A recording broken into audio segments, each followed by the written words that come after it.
des partis. mu ne ma mais normalement warul poser problème parce que il s'agit de prévoir une partie où il faut mettre ces dispositions là nga daal di koy def comme ciblé ko ci premier ministre ak président de l'Assemblée nationale mu ne ma mais warul poser problème parce que génne ko fële ci OFNAC génne ko ci OFNAC mu ne ma warul poser problème léegi nag volonté est-ce que volonté bi am na fii bu fekkee ne volonté am na warul poser problème mais bu fekkee ne nag amuñu volonté mën nañoo langaamu ci ay bànqaas yu ndaw ba renvoyer lépp donc xam nga la constitution ay nit ñoo ko defar il suffit que tey mu am un consensus fort sur des questions yoo xam ne dafa jëm ci dans l'intérêt général on peut trouver des méthodes pour incorporer wala dugal ko ci biir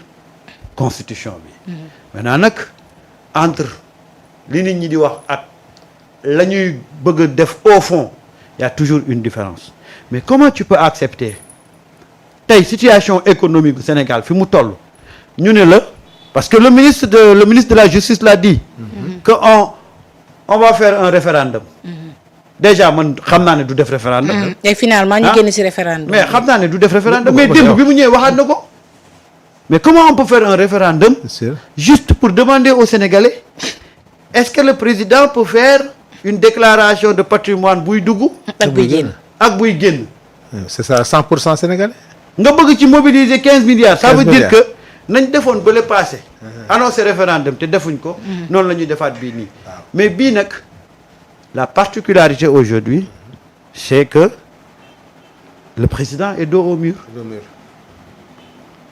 s'il saisit le Conseil constitutionnel pour une deuxième fois par rapport à cette question-là tu vois ce que ça va encore créer comme beneen image bu Sénégalais yi di am par rapport à cette question-là mais mën na ko def mais dama ne la mën na ko def waaye ban perception la Sénégalais yi di amaat xam nga il faut ñu bàyyi xel la masse silencieuse ni ñuy analyser ni ñuy comportement bi ñuy am par rapport au débat public Sénégal gis nga président bu daanu looloo la daaneel on ne du ñu bàyyi xel ci masse silencieuse gis nga en général les gens qui se disent militants di nekk ci plateau yi di wax ñooñu du ñu bëri ci bureau de vote yi mais la masse silencieuse jour yi élection ñoom ñooy déterminer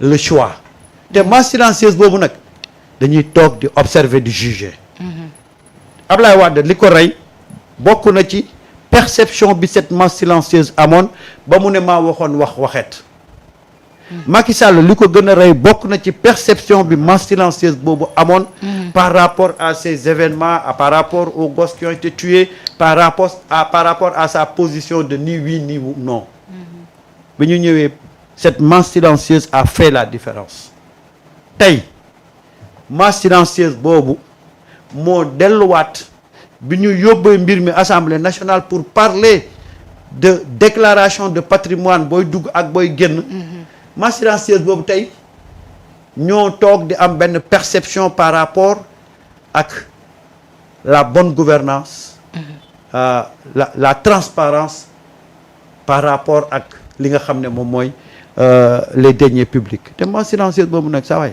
seen taxawaay dafa am doole ci ni réew mi di doxee tey y a une perception boo xam ne le Sénégalais yi am perception morale ci comment un président ñu dénk la alalu réew mi ne la booy dugg ñu càmbar la booy génn ñu càmbar la nga ni déedéet loolu Sénégalais yi te loolu bokkoon ci seen ba pare mu nekkoon engagement boo jëloon mais Sénégalais loolu nan lañ koy bonne perception lañ ci am xanaa yow mii sax binte boo ñëwoon ma ne la booy dugg sama kër da nga may wax li nga indaale booy génn ma xool boo bañee sama xel day commencer ñaaw c'est cette perception là que les Sénégalais ont moo tax nag toujours damay wax ne rek gars yi dañuy nekk ci plateau yi di évoquer des articles di évoquer des di dugg ci un peu du juridisme à outrance. les Sénégalais yi ñu ngi toog jàpp seen jàmbur. ñoom lecture bu simple la ñuy def. ku ñu dénk dañ lay càmbar. ci loolu Samba. naka nga gisee poste bi nga xam ne Amadou honorable député Amadou Ba def na ko nee na pas de vote bloqué référendum moom bu ñu ko xalaat waxuma laa nag ñuy dem di saisir conseil constitutionnel. mais Amadou Ba da leen bëgg a Amadou Ba dafa bëgg a woon gars yi ne leen ñun yombalal nañ leen ko. comme da ngeen doon xaar amendement indi ngeen ko on est d'accord. léegi bu fekkee ne yéen amendement boobu rek moo nekkoon seen problème waratul nekk problème si tout est ok. il n'a qu'à promulguer.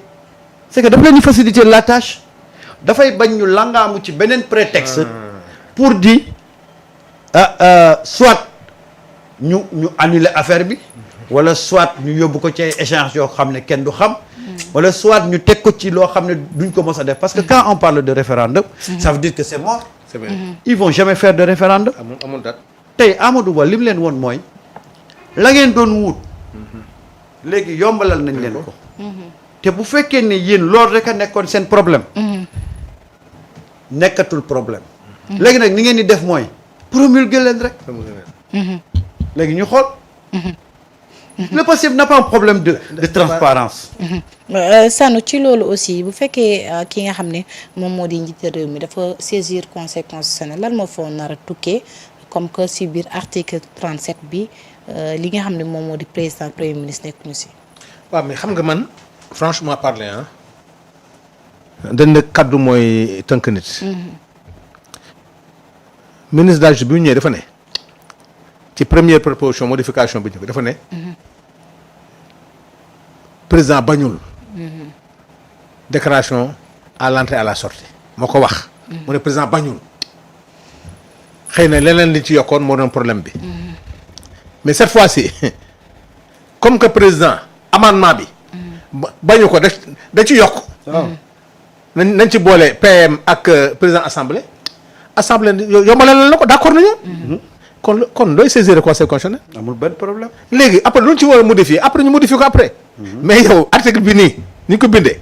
loolu nga def amendement bu nga ci def jarul dem référendum parce que am na président am na possibilité en procédure d'urgence bu ñu ko voté au 3/5 mu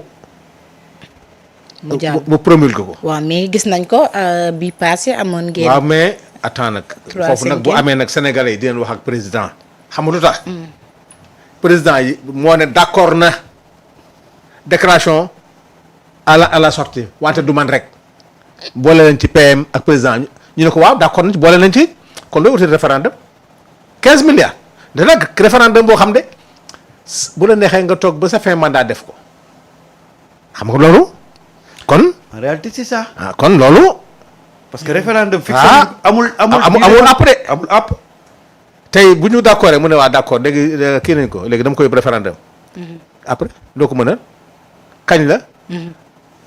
amoo sax di ko poser question amuloo sax di ko poser question parce que benn loi tënk ko mu joxe date. mu toog ba fin madame def ko bu ko neexee. mais Binta yaa député Sanu dama leen di poser question. waaw. te yow yaa nekk place sama place. waaw nga may poser question. waaw nga may ma ko rek. waaw kon ma chroniquer. mais Binta pourquoi ah doyen Sanu pourquoi déclarer sa patrimoine booy génn pourquoi ça fait débat depuis un mois. dama leen koy laaj. wax dëgg yàlla quand même. te warul.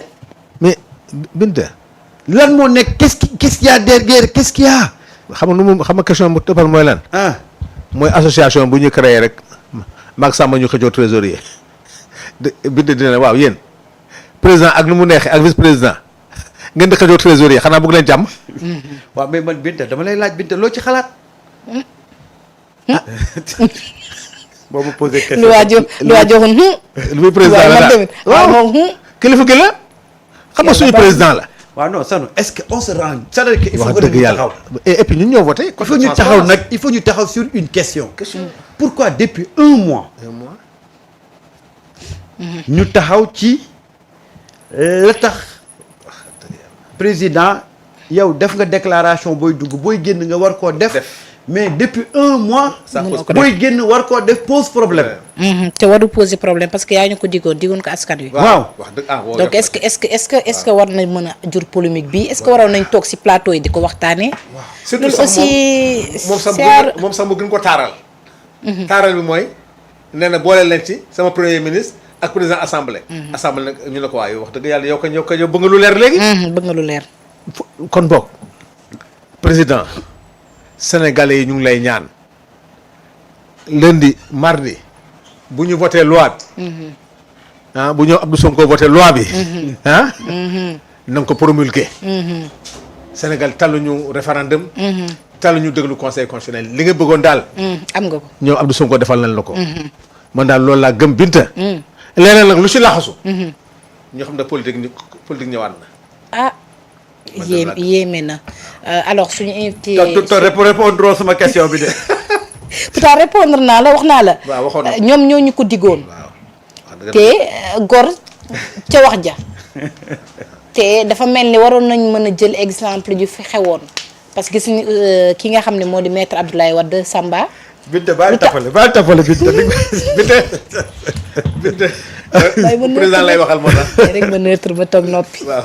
di observer. non c'est que man. parce que xam lu tax ma ni. Binta man sama réponse bi parce sama que question bi xaw ma def dégguloo ko. moi je n'ai jamais vu dans un pays. kon Samba bay mu pour wàcc le ñëw toog débat ma sur toog la foofu. déclaration de patrimoine booy génn pendant un mois mu tenir en haleine. Sénégal le Sénégal. mais qu'est-ce qu'il y a. derrière. lu xew. kees bi est-ce que ça on